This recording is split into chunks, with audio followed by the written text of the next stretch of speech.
मेरी भाभी तो बहुत स्वीट है। बात तब की है जब मेरी पहली डिलीवरी के 1 महीने बाद ही मैं अपने मायके आ गई थी।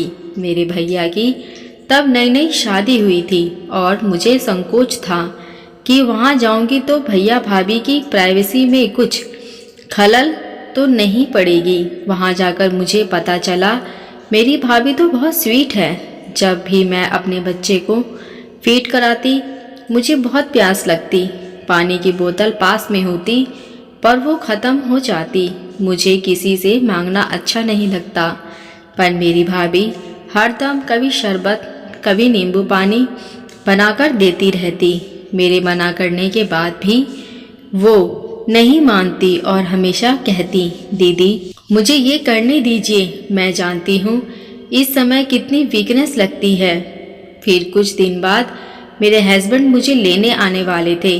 मेरे बेबी के हजारों काम में थकी रहती तो सिंपल गाउन पहनकर बैठी थी। मेरी भाभी मेरे पास आई, दीदी आज जीजा जी आ रहे हैं, चलिए आपको तैयार कर दूं। अरे नहीं, आई एम ओके, मैंने टालना चाहा, पर मेरी भाभी कहाँ सुनने वाली थी। उन्होंने मुझे बहुत अच्छी तरह से तैयार किया, साड़ी पहनाई, मेकअप किया। आईने में खुद को देखकर मुझे विश्वास ही नहीं हो रहा था ये मैं हूँ। हस्बैंड भी बहुत खुश थे। दरअसल पहली प्रेगनेंसी, फिर डिलीवरी और घर में सास ससुर सबके होते हैं। जिम्मेदारी तले में सब कुछ भूल ही बैठी थी, पर मेरी भाभी ने मुझे सब कुछ सिखाया। उन्होंने मुझे एक पल को ये भी महसूस नहीं होने दिया कि मेरे आने से उनकी और भैया की निजी जिंदगी हर्ट ना हो रही हो।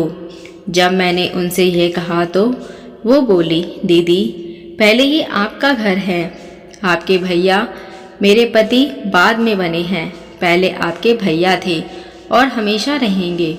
और ये मुझे उन्होंने ही कहा है कि मेरी बहन को ये घर कभी पराया नहीं लगना चाहिए। मैं भाव विहुल होकर भाभी से लिपट गई। वाकई में यही सीख मुझे मेरी माँ ने दी थी, जो मैं अपने ससुराल में अपनी 4 नंदों के साथ निभाती चली आ रही हूँ।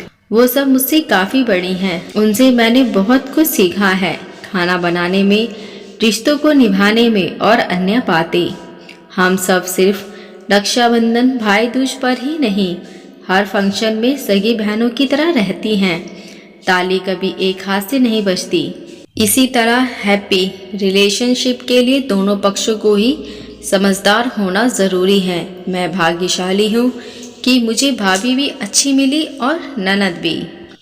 दोस्तों, अगर हर घर में ऐसी भाभी और ननद हो तो घर स्वर्ग बन जाता है। ये कहानी आपको कैसी लगी मुझे कमेंट करके ज़रूर बताएं। अगर आप हमारे चैनल पर पहली बार आए हैं तो मेरे चैनल को सब्सक्राइब, लाइक, शेयर ज़रूर करें। देखने के लिए धन्यवाद।